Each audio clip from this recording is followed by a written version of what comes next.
What do you think about the 27 Club?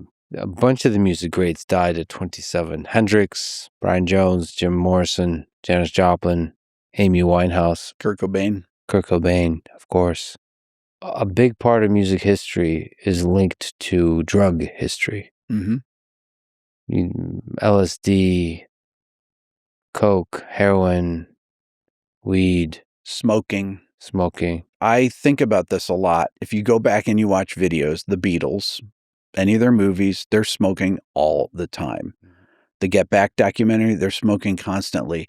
Go watch any of the MTV Unplugs, Nirvana. Kurt Cobain is smoking every second that he's not playing. He's smoking. Every singer smoked. Every musician smoked. Nowadays, I asked my son Dylan, does anybody smoke at his high school? He's like, smoke? Nobody smokes. He's thinking it was an absurd question. And that was part of culture. Yeah, it was for everybody. I mean, that was a big transformation over the past 20 years that just everybody stopped smoking. But I don't think smoking has the kind of hard negative effect that we're talking about. I mean, I almost would rather have them smoke than some of the other hard drugs. Maybe smoking distracts them from the hard. I mean, heroin and coke. I mean, those things really, and alcohol, unfortunately, can be easily abused. I think it seems like it's the life of a musician. This dopamine thing of getting on stage and being adored by tens of thousands, hundreds of thousands of people, the high of that, and then the come down after is really hard life for just even neurobiologically of like, how do you deal with that? You have to be able to control the roller coaster of your mind. And of course, drugs will be a part of that. And you think everything is allowed and everything is possible. And then there's also culture, depending on who you hang out with, that certain kinds of categories of drugs are good for your creativity. Mm-hmm. And so naturally start to abuse those drugs. I don't know. I think it's really interesting the role that drugs have played in the history of music. They have certainly been extremely destructive, but they have also certainly been productive muses, inspirations for some of these folks. Oh, absolutely. Now, would we want to, advocate people doing things like that to boost their creativity?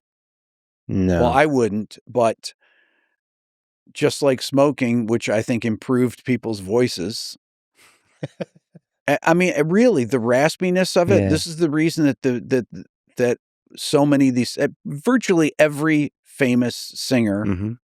no matter what genre of music, jazz, soul, rock, they all smoked. Nat King Cole, Miles Davis too. Everybody smoked. Miles was a heroin addict too. I mean, so many jazz musicians. But Miles had a sound to him. You're right. I mean, smoking must play a gigantic role to that, adding some complexity to the voice.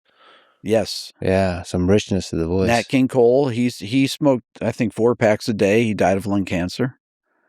Lot of heavy smokers, those singers. Frank Sinatra, heavy smoker.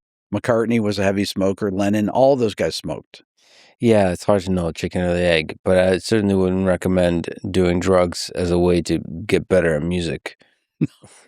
No. But, it does seem to go hand in hand. And some of it has to do with the period, with the time period, with the place. Because sometimes it's part of the culture. The druggies, like you're saying, smoking. If you're smoking now, that's going to be a very different experience than smoking 10 years ago, 20 years ago, 50 years ago. It's a different vibe. So sometimes the drug is a deep integrated part of the culture versus an actual chemical substance. The 60s, right? I don't know, they were on everything in the 60s. Yeah. I mean, it has to account for something, Lex.